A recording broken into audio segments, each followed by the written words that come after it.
It is summertime here in the United States. And during the summer, something that people love to do, including myself, I love doing it, is go to the beach. I love the ocean especially, but I grew up in Buffalo, New York, so for us, the beach was Lake Erie. Today's podcast is all about how to have a more sustainable beach visit and how to visit a beach so that you don't disturb the wildlife and the ecosystems that are there. I have some tips for you. It's really strange for a lot of people to think of the beach as a natural environment. So I know we're animal lovers here. A lot of you are scientists or aspiring scientists. So for you guys, it might seem totally obvious. But if you think about your regular person, a lot of people go to the beach, just to have fun with their families, to party. And you can easily forget that a beach is an ecosystem. It's a habitat. It's a home for a lot of different animals. So today I'm going to talk about a bunch of things that you can do to help out animals at the beach while still having an amazing time at the beach. So let's get started into this big list of tips. And some of them, they might surprise you. They were things I just learned maybe like a couple of years ago. There's something that you wouldn't guess. So make sure you listen to the whole thing. Okay, let's get into the list. Like I said in the intro, the beach is an ecosystem. It's actually, multiple ecosystems depending on where you are on the beach and in the ocean. And before we get started into the list, I actually just want to go over some of the cool animals that I've seen that have been really obvious. There's animals living at every single beach, even if it is super crowded. So here in North Carolina, we definitely have crowded beaches, and a super cool experience that I had was, this was actually in the winter time, but I went out into the beach with my dogs and we actually saw dolphins jumping. I know for sure we get sharks here off the coast of North Carolina. In the last episode, I talked about how I found baby sea turtles in Hilton Head, South Carolina. That's an incredibly busy tourist spot, tons of people there, and all species of sea turtles are endangered. In Mexico and Kenya, they have really cool tide pools. The same thing with Oregon too. Although Oregon, I didn't go swimming in the beach.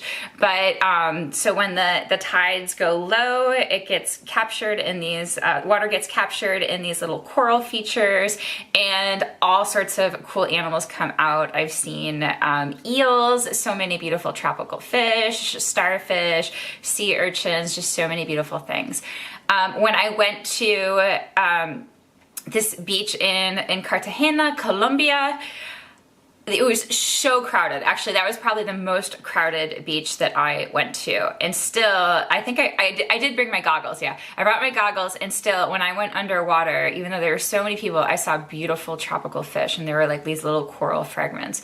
And of course, you have crabs, lots of shorebirds at the beach. No matter where I go, I always see birds. So there's a ton of animals living at the beach. Even if you think it's very touristy, very developed, there's still animals living there. And as I mentioned with the sea turtles, they can even be in really popular, really busy beaches. So I think one of the first things that you can do, it really starts with just recognizing that you're coming to another animal's home and you're sharing that space. It's actually their home. They're not inviting you in. You're an unwelcome guest. Maybe they invite you in. We don't know. But I think that's really important for people to recognize. And it's important for you to spread that message to other people as well. So if you're going with friends, you can do this in a fun way. Like you can bring your binoculars and a bird book and look at the birds that are on the beach and identify them and add them to your life list. I talk about birding with Lauren Farr, and I believe it's episode number 8, so she can get you started with some birding basics. that's a really great way that you can get people excited without being so preachy. If you have kids around, showing them the animals. If you can find crabs or the birds, or if you can find some of like the cool shells. Every beach pretty much has shells. Explain to kids that that animals live in those shells or have lived in those shells. So just get this whole idea that the beach is really a living ecosystem. I think that's a really important part for people to make this connection to nature, and then they realize that what they're doing that day has an impact or a potential impact on the wildlife around there. So the next tip is really pretty obvious, but it needs to be said.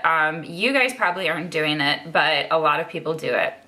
And this is a common term used for backpacking and camping. When you have a big backpack and everything is on your backpack, your tent, all your clothes, blah, blah, blah, you want to leave no trace. So basically anything you bring out into the woods, you want to bring back with you. So if you had a stack of granola bars, you would want to bring all of the granola bar wrappers back with you and dispose of them properly once you get to your car, wherever you need to go.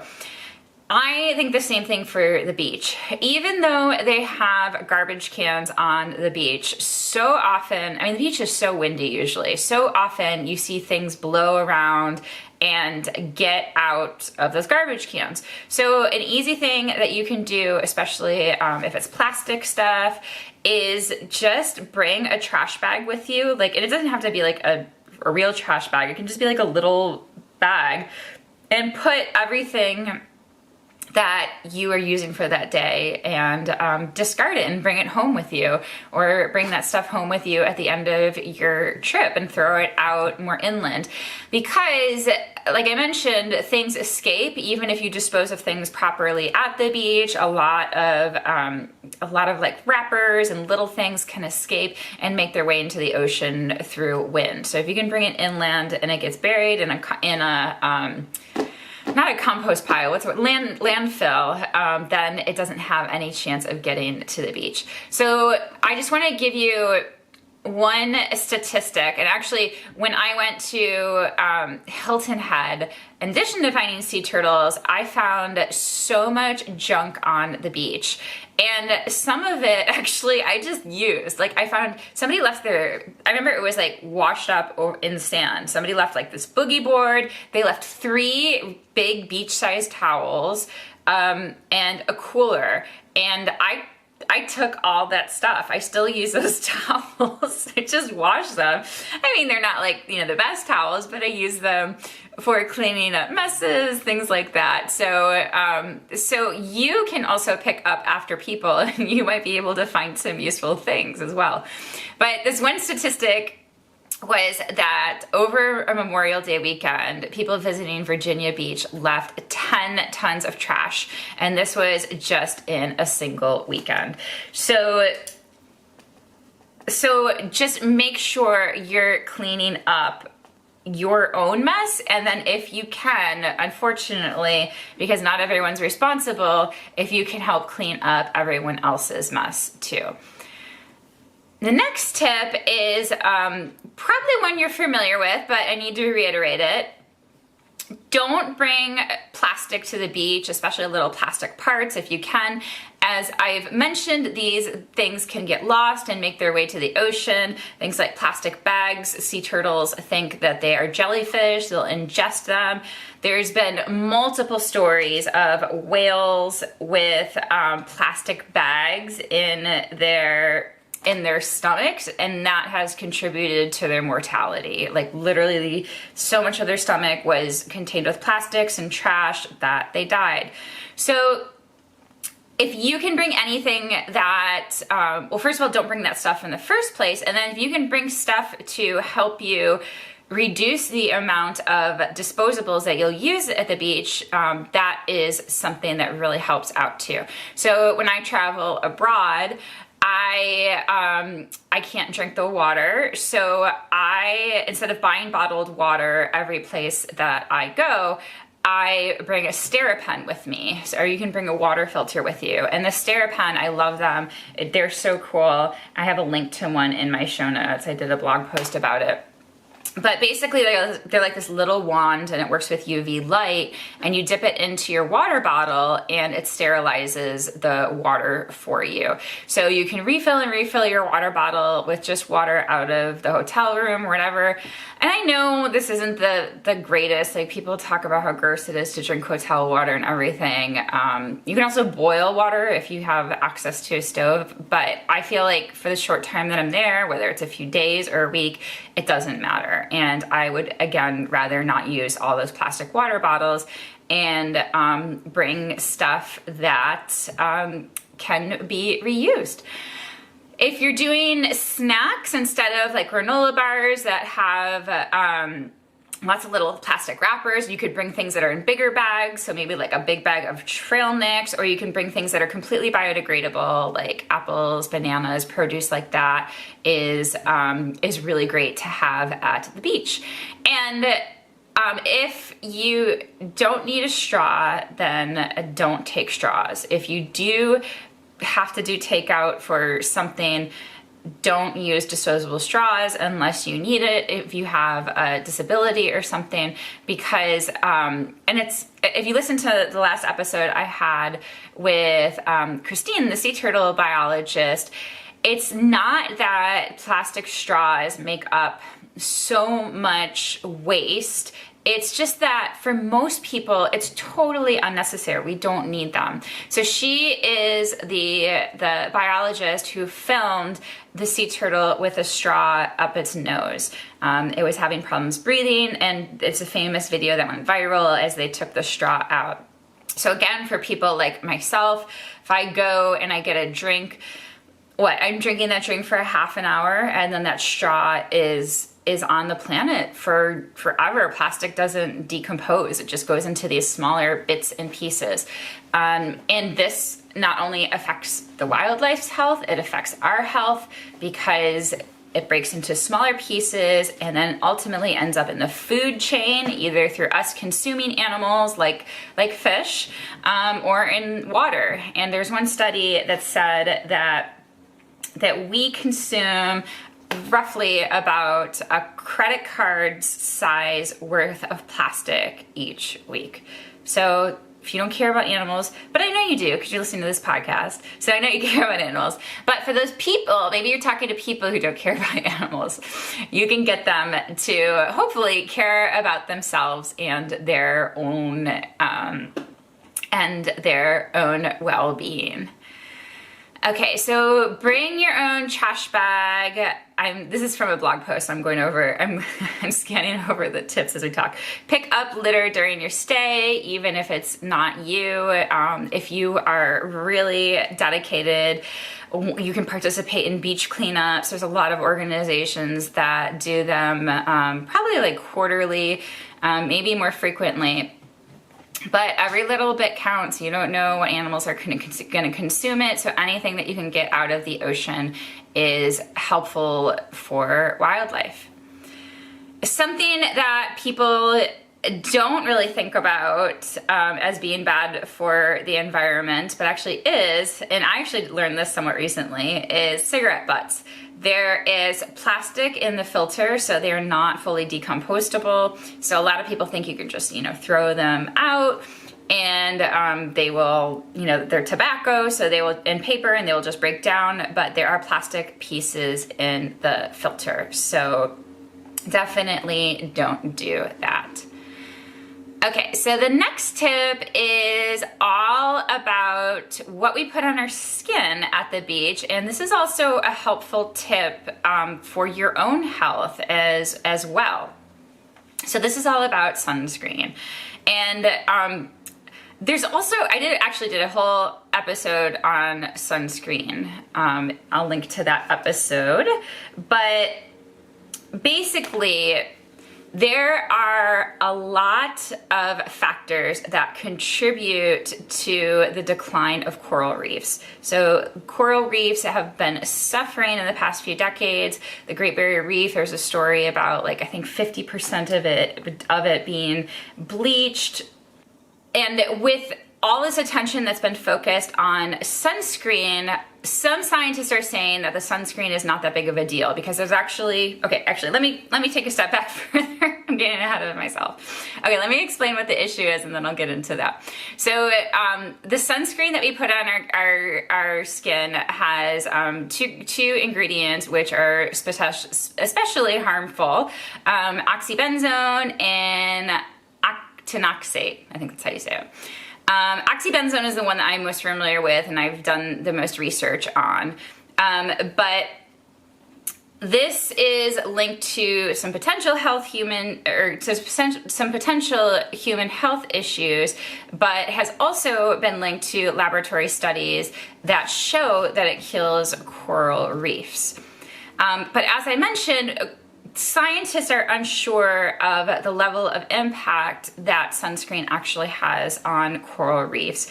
And some say that like there's, way worse impacts like climate change and stuff like that. And because the studies have been done in the lab, it's really difficult to apply that to the vast ocean. I personally use the precautionary principle, so I believe in using mineral sunscreens which don't contain those chemicals or those ingredients. And I prefer to choose that to help wildlife and then to help my own health as well, because there is some research out there that it doesn't that sunscreen, those ingredients in sunscreen are potentially harmful. So recently scientists found out that sunscreen actually is absorbed into your bloodstream. And these also have been shown to be endocrine disruptors. But again, there's still a lot of research that needs to be done, but still I like to play it safe and use the precautionary principle. So a lot of places, a lot of places have started to ban what is called chemical sunscreen. And when I say the word chemical, like everything is a chemical. So like water is a chemical. So chemical is not innately a bad thing, but it's just an easy way of saying non-mineral sunscreen. Or I guess I could say non-mineral sunscreen. Okay, but anyway, so I recommend switching to a mineral sunscreen. I personally love Beautycounter. If you listen to the show, you've heard me talk about them several times. They are a certified B Corporation, and B Corporation puts human rights and the environment alongside of profits, and B corporations are this third party that evaluates your company and they give you a report card. So it's incredibly transparent. So I love Beautycounter. Their whole mission is getting the safest products possible out there. So they obviously care about human health. They obviously use the precautionary principle. They ban, I believe it's up to 1,800 ingredients now. In the United States, we only have 30 ingredients that are banned, whereas in Europe, it's something like, I think 1,400. So I prefer to use that in general, just for my own human health as well. And honestly, to tell you the truth, I love Beautycounter sunscreen so much more than regular sunscreen. It just smells better. It feels better. I don't know, like sunscreen just always felt like greasy and gross to me. And I have not used any other mineral sunscreen, but I've heard that they're really pasty, that they're really white. And Beautycounter is not like that. So if you're interested, just head over to the show notes and I will have a link. Okay, this next tip is probably totally unexpected. This is something that I learned a couple of years ago. And if you have kids, this is really important because one of the things that kids love to do at the beach, probably like, the favorite thing to do is build a sandcastle or just play in the sand. I will see people, make holes, bury their friends' bodies, and all of these disruptions to the sand creates this really uneven terrain. So it looks so innocent, you know, it's the beach, and when you're walking on the beach, there's always indentations in the sand, so it's not like, you know, that big of a deal, you think. Well, to some animals, it can be a huge deal. So if you're making sand castles or doing any kind of play in sand, when you're finished, make sure you level off the sand to the way it was before. So animals, this can particularly affect our sea turtles. When I was in Hilton Head, I actually saw this. I caught the end of a sea turtle nest. So I was there early in the morning on the beach, and I saw 2 sea turtles make their way from the nest into the ocean. And they're so little, so cute. And I watched them go over these undulations. And the sea turtles I watched, they didn't struggle, but you could actually see like how challenging some of those higher little hills in the sand were for them. So if you have like these gigantic holes, or not even gigantic holes, like even like just like little holes from sand castles and stuff like that, sea turtles can get trapped inside there and not be able to escape. And I actually was at the beach here in North Carolina several years ago with my niece and nephew, and somebody dug this like gigantic hole. I'm gonna try to put a picture of it in the show notes. I took a picture of it. It was so big, and there's sea turtle nests on that beach. So any day, any night, the sea turtles could hatch, and they could easily fall into that gigantic hole and then just immediately die, because they'll be easy prey for seabirds, and they just will never make their way to the ocean.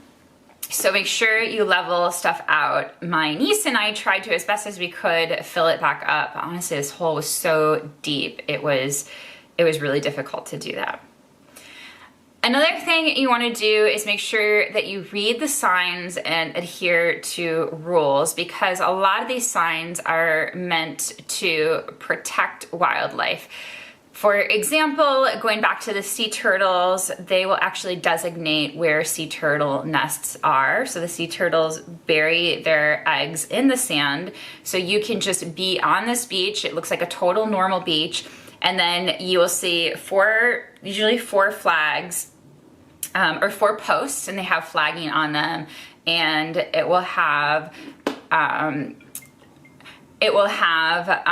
rope around it with a sign that says it's a sea turtle nest and you shouldn't disturb it. So don't disturb it. Follow the signs. Make sure that you leave that area alone. Also, like here in North Carolina, we have sand dunes. Don't walk across those. Those are signs. There are signs posted not to do that, because that is habitat. It is really fragile habitat, and if a lot of people walk across them, it can destroy the vegetation there. So make sure you actually read the signs and listen to them. There is often a lot of ecotourism or wildlife tourism at the beach, and some of this can be really bad for wildlife. So make sure that you are participating responsibly in this. And I have a couple of blog posts about wildlife tourism. I don't know if I have one directly, but I have one about selfies. I have one about sanctuaries and how you can tell if a place is reputable or not. But basically, a red flag, you want to avoid any place that feeds wildlife. That's a big one. So I believe in Australia, it's common for them to have dolphin feedings. And you don't want to participate in anything like this, because it alters natural behavior, and sometimes so much so that it can actually kill individuals, whether that is by the individual's quote unquote choosing, or they no longer are able to depend on their natural senses to help them. So a classic example is bears. When people feed bears, there's been cases where they actually choose not to forage for wild food, and then if people stop feeding them, or if that person moves, the bear will like constantly look for people food, and in some cases have like starved themselves because of the people food. or, you know, people had to relocate problem bears. They get too close to humans and cause problems. So you don't want to do anything that is feeding wildlife because it changes behavior. It could cause the animal to lose hunting abilities if it's a predator, and you just never know what's going to happen with tourism. So we saw in this pandemic that tourism was shut down pretty much for over a year. So if you had a facility that was regularly feeding wildlife, let's say dolphins, every single day, multiple times a day, and then all of a sudden that just stops abruptly, and those dolphins have grown accustomed to that food source, it is definitely going to affect them that they can't get it anymore. So don't do anything where you can feed wildlife, where you can touch wildlife. This goes for animals in the wild and also for captivity. So frequently near the beach, there will be a lot of captive dolphin encounters. Those are horrible. I have a link, I'll put a link to one on my website. I haven't done it, but I met this blogger who did do it, and she totally regretted doing it. It's the whole swim with the dolphins things. These dolphins are put in captivity just so people can touch them, kiss them, get in photos with them. So it's not a great life for them. I also have a blog post about swimming with wild dolphins, and this was something that I did accidentally. I didn't think it was going to have an impact, but in general, you want to just be aware of how you impact wildlife in general, and if you can keep more of a distance, that's better. So in this case, I was in Zanzibar, Tanzania. We were on a boat and we found dolphins, and our guide was just like, who wants to jump in and swim with dolphins? And, you know, I'm such an adventurous girl. I was so excited to do that. I was like, hell yeah, I'm gonna jump in and swim with dolphins. So I did. I was the only person on the boat who did it. I think maybe a couple minutes later, people joined me.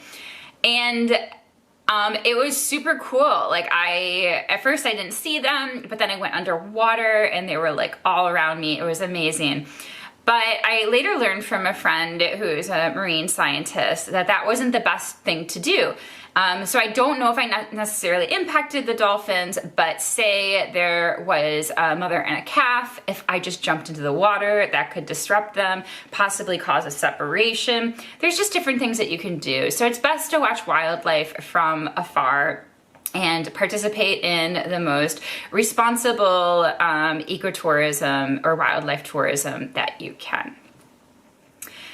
This next one, if you have canine pets, if you have dogs, make sure you leash them when you go to the beach. This is for safety as well. Lots of people are scared of dogs. They might have had a bad interaction with a dog growing up. So many people think that their dogs are under control, under their voice, but they are not necessarily, or they might not know what their dog is getting into. Going back to my sea turtle example, the sun was starting to rise, and I made sure that I escorted those little sea turtles to the ocean because I was seeing dogs on the beach, and they were just like, you know, running away from their owners, and a dog could have easily snatched up a turtle in its mouth without the owner realizing it. So there's a lot of ways that dogs can disturb wildlife. And us wildlife biologists, we talk a lot about cats and cats' impact on wildlife. So if you have an indoor cat and you live near the beach, that's another thing you can do. There's actually seabirds that are directly affected, directly threatened by feral cats and house cats because the eggs will kill their chicks. So this stuff does make a difference, and dogs get less attention, but there's actually lots of studies showing that dogs negatively affect wildlife and can directly cause decline of certain populations. So leash your dog for everyone's safety. And then for your dog's safety too, and other people's dogs, like I hate it when there's unleashed dogs and they just like run up to my dogs, because every dog is different. You don't know that dog's history. So it's just the nice thing to do. So make sure that you do that. Okay, a couple of more things. Support eco-friendly resorts and establishments if you can.